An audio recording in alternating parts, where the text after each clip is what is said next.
Depuis une semaine, Éric et Dominique surveillent la scène d'un œil inquiet.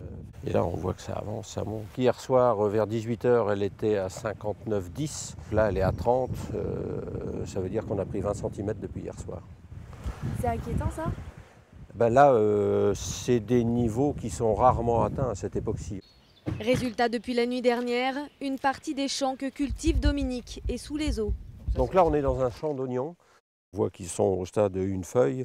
Je pense que dans 2 jours, on les verra se pourrir gentiment et puis il n'y aura plus rien. Donc toute cette partie-là, de toute façon, elle est perdue.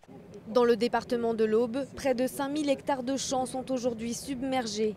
La crue n'est pas encore terminée, mais les agriculteurs commencent déjà à chiffrer les pertes. L'assurance ne commence à fonctionner qu'à partir de 25% de pertes d'une culture sur une exploitation. Donc tout le monde n'aura pas non plus 25% ou plus de 25% de pertes. Donc il y a quand même beaucoup d'exploitants qui ne touchera rien du tout. L'eau pourrait mettre 2 à 3 semaines avant de se retirer des champs. Le problème, c'est qu'il est désormais trop tard pour planter d'autres semences. Pour les agriculteurs de l'Aube, c'est donc toute une partie de la récolte qui est perdue.